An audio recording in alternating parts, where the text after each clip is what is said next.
Hello everybody, how goes it? Rabbitsmore here, and this is a snapshot overview video for several of the recent snapshots. I'm currently in 13w34d, which is really recent, but I'm going to be going over several of the newer snapshots features because some of them have been a little too short for doing their own videos. So, starting off, I want to go over the new shields, so I'll quickly craft one here.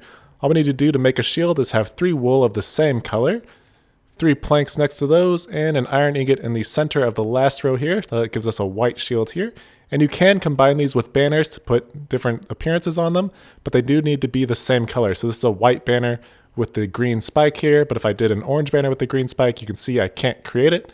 So that means you can put whatever design you wanted on your shield to bring it into battle. So for instance, I have a white banner that I've turned into a s'more banner. I can bring this out, and it drops the banner so you don't use that up each time. Toss that back into my inventory. I can equip this into my offhand, and now if I go into third person, we can see I have my s'more banner ready for combat and ready to defend myself. And I'm going to go ahead and grab a skeleton so I can show how this works with the damage. We'll spawn him in here really quick, and we'll switch over to survival mode. And now, when I go towards the skeleton, he'll start shooting me, and it should do about 2 to 2.5 hearts of damage if he actually hits me. There we go. And now if I defend myself, you can see it should do pretty much no damage, which is a little broken, but they might tweak it later on. So you don't need to hold down right click. You could hold down right click until you defend, go in, attack, and then right click again. So very useful with these shields, and you can see it uses up the durability as you use it, which you can repair by going to an anvil. Oh, let me grab it out of my offhand real quick. Toss the shield onto the anvil, and you put wooden planks in here to repair them. Very cool. It's a very useful feature. Another new feature is something I can show off with this skeleton here, is that the aggro range, if you wear a head type of the same mob, will lower its range of being able to see you. So if I wear a skeleton head, a skeleton will have a harder time seeing me. If I wear a creeper head, the creeper will have a harder time seeing me, and so forth. So you can see if I go into this area here, he can see me and start shooting me. So I'll go back out, put on my skeleton head, and now it will take all the way until this next area of red until he'll actually be able to see me, which is crazy. Very cool feature though. So that'll be very helpful in single player, like wearing a creeper head in your base will stop creepers from being able to get close to you or start attacking you from really far away. Okay, so next up in the new features is the attack indicator. So if I go into options and into video settings, you can see here I have a new setting for attack indicator, which is set to hotbar, but if I switch it over to off, or I can switch it to being under my crosshair, I think that the hotbar is personally the best spot for it because it's easier to see. So if I go out and you watch right here next to where the shears are, when I go out and switch to a weapon, you can see a little sword that fills up there, and as I attack, it fills up again. And what that is an attack indicator showing how much damage your weapon is going to do. So if I spam click, you see it doesn't fill up at all, so it won't do much damage. So my sword will do very little damage if I'm spamming, but if I let it fill up each time, it will do the max damage for the sword.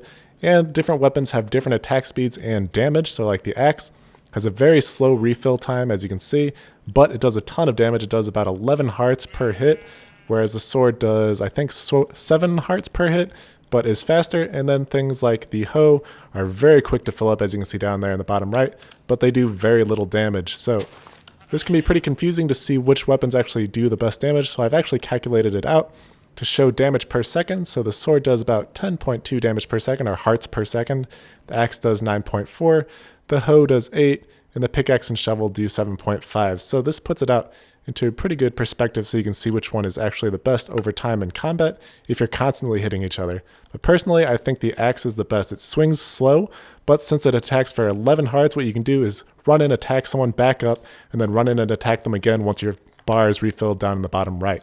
So if you're jousting people with this, I think you can beat people that have faster attacking weapons. So this is definitely one of the better weapons.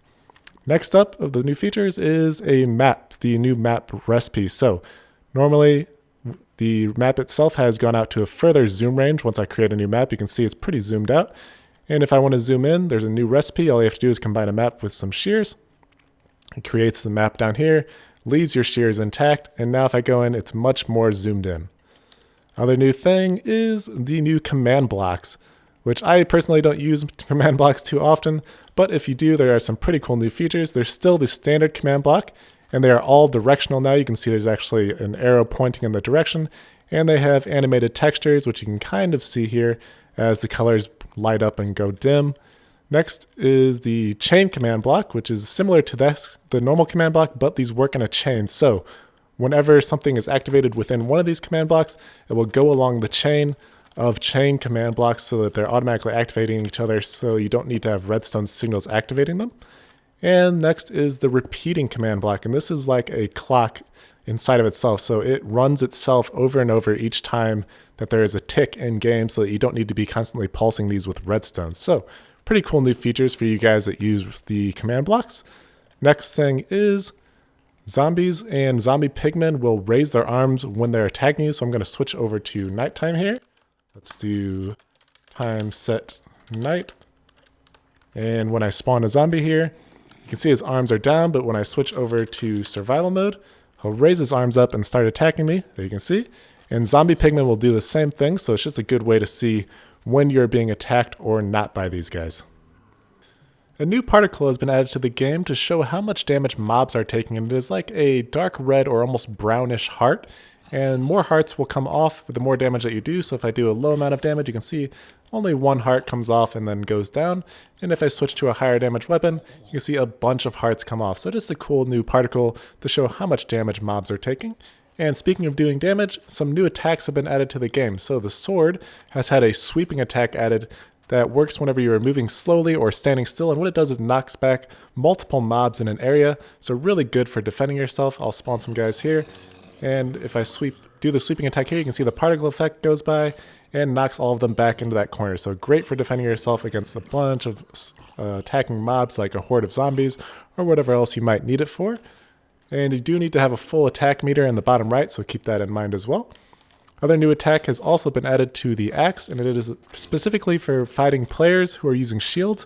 It has the ability to disable a shield that a player is using, so you have to be moving to use it. So if you run up to a player and hit them with an axe, it will disable them from being able to block with their shield.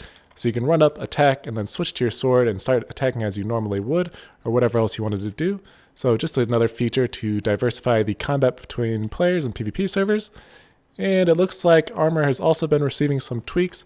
If I switch over to survival mode here, if I actually spell it correctly, and I put this leather tunic on, you'll be able to see that we have about 1.5 armor down here in the bottom. But if I switch to this damaged version, it goes down to 0.5 armor. So it looks like armor is receiving tweaks that as it gets damaged, you will lose the actual value of it being able to stop damage that you're taking. So that'll be cool to see in the future what they do with that. And lastly, with all the new updates, ender pearls and chorus fruit have had delays added to them when you use them. So you'll be able to see when I right click this pearl, there's a white overlay that goes over the pearl, and I can't throw it again until that is ready to use. Same with the chorus fruit. If I eat one and teleport, there's a delay until I can do the next one. But I don't think either of these changes will affect gameplay very much. Alright guys, well that pretty much wraps up the new snapshot features in this overview. And there's a lot of cool new features that have come out and a lot more that will be coming out in the future, I'm sure, that I'm really looking forward to, and I hope you are also.